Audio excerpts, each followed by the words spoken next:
दोस्तों, महात्मा बुद्ध ईश्वर को मानने से इनकार क्यों कर दिए? दरअसल एक बार की बात है, एक ज्ञानी पंडित प्रतिदिन महात्मा बुद्ध का प्रवचन सुनने आया करता था।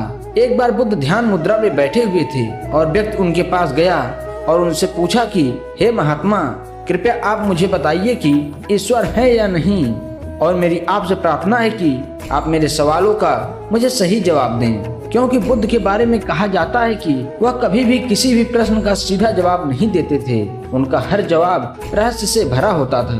तो महात्मा बुद्ध मुस्कुराए और बोले, मैं आपके प्रश्नों का जवाब अवश्य दूंगा, लेकिन उससे पहले आप मेरे कुछ प्रश्नों का जवाब दो। तो उस व्यक्ति ने कहा, ठीक है, कृपया आप प्रश्न पूछिए। तो बुद्ध ने कहा कि क्या तुम सूर्य को मानते हो?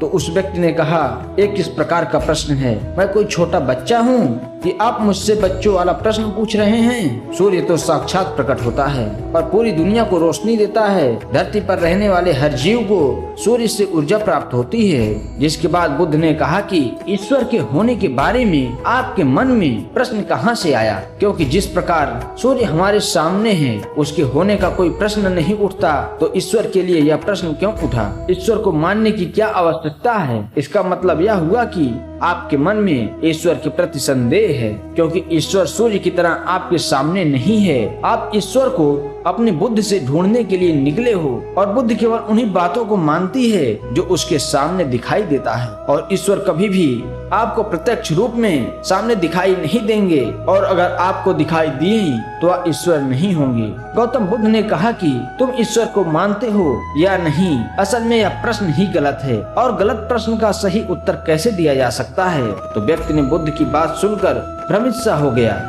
उसने कहा कि आप किस तरह की बातें कर रहे हैं, मुझे कुछ समझ नहीं आ रहा है। तो बुद्ध ने कहा कि मैं तुम्हें सीधे शब्दों में बताऊं तो इसका मतलब यह है कि ईश्वर को माना नहीं बल्कि जाना जा सकता है। अगर तुम मुझसे यह प्रश्न करते कि मैं ईश्वर को जानना चाहता हूँ, तो मैं आपकी मदद कर सकता था, और जिस दिन तुम ईश्वर को जान जाओगे तो उस दिन ईश्वर की व्याख्या तुम सीधे नहीं कर पाओगे। लेकिन ईश्वर का अनुभव लोगों को कराने में सहायता जरूर कर सकते हो। इसलिए ईश्वर को मानने में विश्वास मत रखो, बल्कि ईश्वर को जानने का प्रयास करो, तभी आप ईश्वर को समझ पाएंगे। धन्यवाद दोस्तों। अगर वीडियो अच्छी लगी हो तो वीडियो को लाइक, शेयर और चैनल को सब्सक्राइब जरूर करें।